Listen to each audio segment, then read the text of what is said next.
শব্দ, এই সৌদ একটা কুফরি শব্দ, এই শব্দটা বলা যায় না। এই 1932 সালের 23 সেপ্টেম্বরে এই ঘটনাটা ঘটিয়ে আজকে আরব থেকে আমাদের ভাই বোন বা মা বাবারা যখন হজ করে আসে অথবা চাকরি করে আসে, এসে বলে কি আরব ভূমিও বলে না, আরবও বলে না, কয় কি সৌদি। আল্লাহর হাবিব সাল্লাল্লাহু আলাইহি ওয়াসাল্লাম বলেছেন এই সৌদ একটা নাপাক শব্দ, এই সৌদ একটা কুফরি শব্দ, এই শব্দটা বলা যায় না।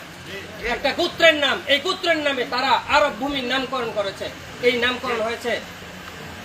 আজকে যদি বাংলাদেশে শেখের বাংলাদেশকে তো আমরা কি মানতাম? আওয়ামী লীগের বাংলাদেশ যদি মানছি না আমরা, ঠিক না? এটা যদি বলা হইতো যে এটা শেখ বাংলাদেশ, আমরা কি মানতাম? যদিও আমরা তাদেরকে স্বৈরাচার বলি, তারপরেও কি শেখ বাংলাদেশ বলতে আমরা মানতাম? বাংলাদেশ কোন ইসলামের নিদর্শন নয়, ইসলামের জ্বলন্ত নিদর্শন আল আরব।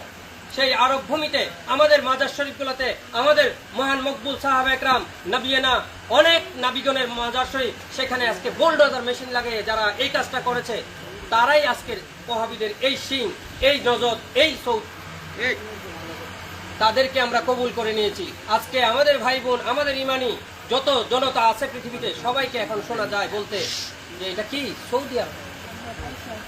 ইমাম হায়াত বলছেন সৌদি আরব বলার সাথে সাথে আবু জাহেলকে, মুয়াবিয়াকে এবং এই ইবনে সৌদকে কবুল করে নেওয়া হয়, এজিদকে কবুল করে নেওয়া হয়।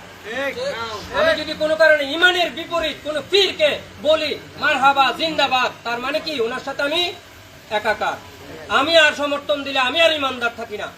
ইমাম হায়াত এই শব্দগুলাই পৃথিবীতে তুলে এনেছেন, এই জন্য কিছু লোকের গায়ে আগুন লেগে যায়, গাত্রদাহ হয়। ইমাম হায়াত কারো সম্পত্তি নিতে আসে নাই, ইমাম হায়াত কারো উপরে জোর জবরদস্তি করে ইসলাম দিতে আসে নাই, মোল্লার মতো বক্তব্য দিয়ে 50,000 5 লাখ টাকা নিতে আসে নাই। ইমাম হায়াতের পক্ষ থেকে যে সকল নেতৃবৃন্দ কথা বলেন, তারা কোনোদিন কারো কাছ থেকে 10টি টাকাও কোনোদিন নেয় না। সুনিপুণ নির্ভেজাল ভাবে পৃথিবীতে একমাত্র যিনি প্রচার প্রসার করে যাচ্ছেন আহলে বায়াতের গোলামিয়তের উত্তরসূরি হিসাবে, যা প্রচলিত একেবারে চিরন্তন যে ধারা আহলে সুন্নাত ওয়াল জামাত, সেটা উনি পৃথিবীতে তুলে ধরেছেন। এই জন্যই উনি ইমাম। এই ইমামতের ধারায় আমরা যেন একটা রাষ্ট্র ব্যবস্থা কায়েম করতে পারি। কেন? আমাদের ভাইরা বলেছে আজকে সালাতু সালামের মাহফিল, কিন্তু আমরা রাষ্ট্র ব্যবস্থার ভোটের কথা বলেছি। কেন বলেছি ভাই বলুন তো? আমার ঘরে আগুন লেগেছে, আমি প্রথমে শুরু করেছিলাম যে আগুন লেগেছে আপনারা নিভাতে যাবেন, কেন না? আপনারা মানবিক মানুষ। মক্কাতুল মুনাওয়ারা, মদিনাতুল মুনাওয়ারা, মক্কাতুল মুকাররমা, মদিনাতুল মুনাওয়ারা আজকে কাদের দখলে? এই সৌদ গোত্রবাদীদের দখলে। এই সৌদ গোত্রবাদীদের থেকে উদ্ধারের মিশন জারি করেছেন, উদ্ধারের লক্ষ্য এবং উদ্ধারের যে কর্মসূচি জারি করেছেন ইমাম হায়াত আলী রহমান। কর্মসূচিটা কি সাধারণ?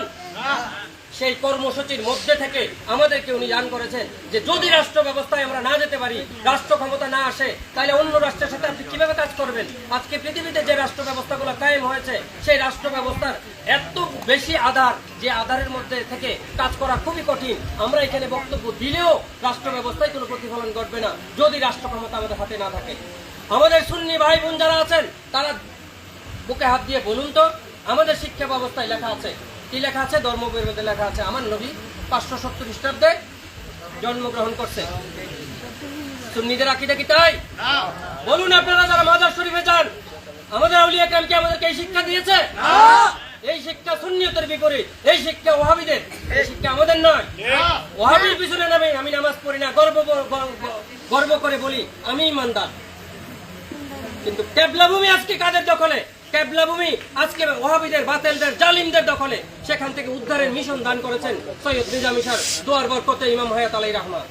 এই জন্যই আজকে সুন্নি আন্দোলন, কারণ সুন্নিরা সুন্নি আন্দোলন করবে, ওয়াহাবিরা ওয়াহাবি আন্দোলন করবে, এটা স্বাভাবিক। সকল সুন্নিরা যদি আমরা একটা প্ল্যাটফর্মে না আসতে পারি, এই জন্য আমরা কোনো কিছু উদ্ধার করতে পারবো না। সকল সুন্নিদেরকে নিয়ে সুন্নি আন্দোলনের মাধ্যমে একটা রাষ্ট্র, একটা খোলা খেলাফতের রাষ্ট্র ব্যবস্থা, মানবতার রাষ্ট্র, বিশ্ব ব্যবস্থা যদি আমরা কায়েম করতে পারি, আরব ভূমি থেকে যদি ওদেরকে দৌড়াতে না পারি, আরব ভূমি থেকে যদি ওদেরকে উৎখাত করতে না পারি, প্রিয় নবীর কদম মোবারকে কবরে শুয়ে, আমার ভাইয়ের বুকে বলেছে কবরে শুয়ে নবীজিকে চিনবো তো দূরের কথা, এই মিশনের সাথে যারা যুক্ত না, তারা নবীজিকে দেখতেও পাবে। এই মিশনকে বাস্তবায়ন করার নাম বিশ্ব সুন্নি আন্দোলন, তার রাজনৈতিক শাখার নাম ইনসানিয়াত বিপ্লব। এই জন্য ইমাম হায়াত বলেছেন যে সকল মানুষকে কাজ করতে, সকল মানুষকে নিয়ে উদ্ধারের যে মিশনটা, সকল মানুষ তো আর সুন্নি না, সকল মানুষ কি মানুষ। সকল মানুষকে নিয়ে কাজ করার যে প্ল্যাটফর্ম, সেটার নাম ইনসানিয়াত বিপ্লব। কারণ একটা হিন্দু মানুষকেও আমি মানবতা দেব, তার ধর্ম কর্ম সে পালন করবে, তার খানা আদর্শ যেটা সে বাস্তবায়ন করবে, তার উপরে আমি জুলুম করব না, এটার নাম ইনসানিয়াত। আর সুন্নি আন্দোলন হচ্ছে সকল ইমানি ভাই বোনদেরকে নিয়ে যে প্রিয় নবীর কাফেলায় প্রিয় নবীর দিকে দাবিত হওয়া। আমরা তখনই সবকিছু উদ্ধার করতে পারবো, তখনই নিজে মুক্ত হবো, অন্যদেরকে মুক্ত করতে পারবো। আমি যদি সেই প্ল্যাটফর্মের মধ্যে সুন্দরভাবে সুগঠিতভাবে কাজ করতে পারি, তাহলেই মানুষ কি হবে, ইনসানিয়াতে আসার সাথে সাথে তখন সে ইসলামের সৌন্দর্য দেখে সেও কি করবে, কলেমাতে চলে আসবে। সেই কলেমার দাওয়াতের মূল কথাটা হচ্ছে ইনসানিয়াত বিপ্লব। আজকে এই ইনসানিয়াতের বিপ্লবের পতাকা তুলে সবাইকে ঐক্যবদ্ধ হয়ে কাজ করার আহ্বান জানিয়ে আমি আমার বক্তব্য শেষ করছি। আসসালামু আলাইকুম ওয়া রাহমাতুল্লাহি ওয়া বারাকাতুহু।